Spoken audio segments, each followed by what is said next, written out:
Okay, yeah. Sorry about that. I didn't see a little ticker going there. Hey, Don Bonnell here, talking to you today about um, uh, the concept of thinking and living in an abundant life, and how that affected Paul's life, the Apostle Paul, in the New Testament, and how we can use that as well in our lives. And I think this is a very important concept because when you look at the what Jesus said in the Gospels. He said, I came to give you guys life and give it more abundantly.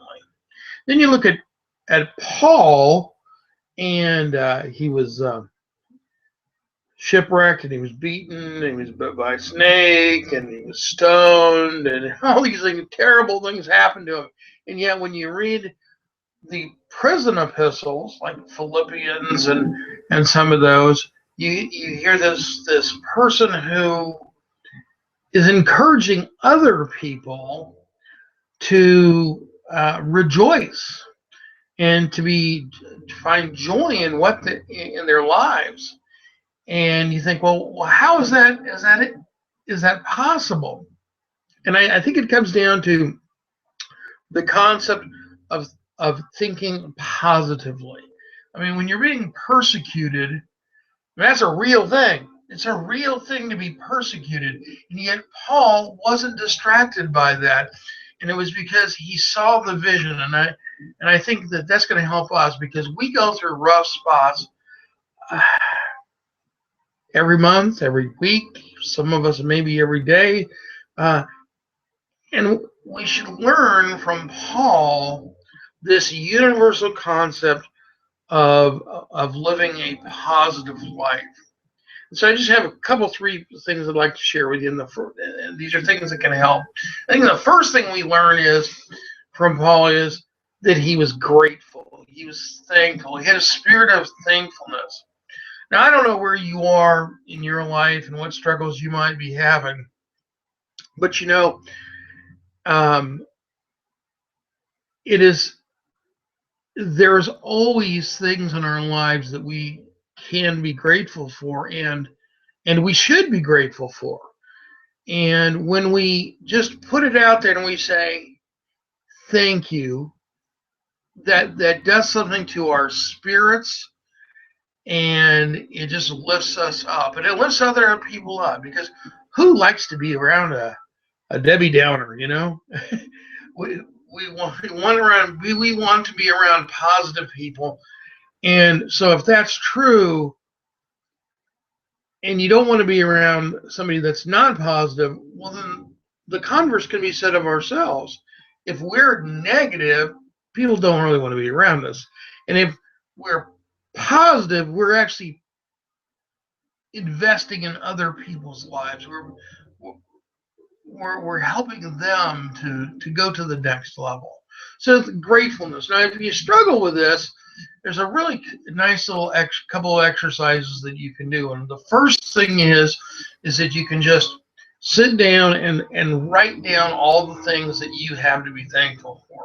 You know, years ago, I heard, that there was a missionary in India, and he was noticing all of the people walking around, and many of them didn't have shoes on.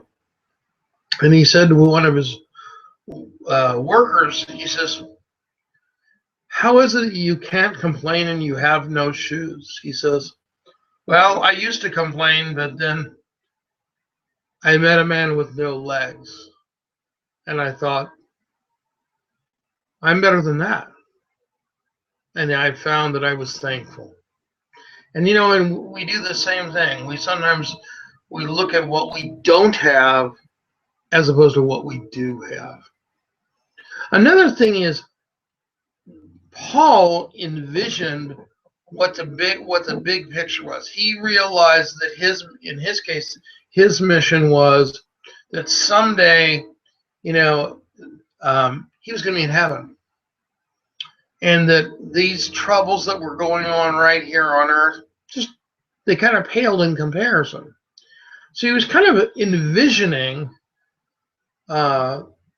this whole idea of what's to come. And when he dwelt on that, it helped his spirit rise. And we can do that as well. What is it that you really want? There's been studies done that show that athletes that visualize their performance and actually don't practice actually have the same results as someone that's actually out there practicing, because they have this vivid visualization. And the same thing can be true when we're talking about folks,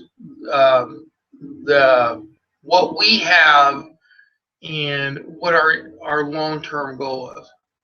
And in the business world, a lot of times, we get hung up on the money aspect of that, and it's unfortunate that sometimes gets sold that way, because the real thing is what are you doing, and what's the ultimate goal? And I believe the ultimate goal is, if you're in a business that's providing a service, is you're not just trying to make a sale, you are helping out somebody that is looking for what you have to offer. In the case of Paul, he had in his brain and in his spirit, he had the way of salvation through Jesus Christ. Well, he got that.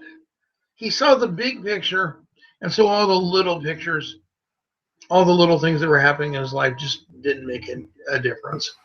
So I hope that you got some benefit out of this today. Once again, this is Don coming at you, and have a blessed day, and visualize the big picture and be thankful. Have a great and wonderful day.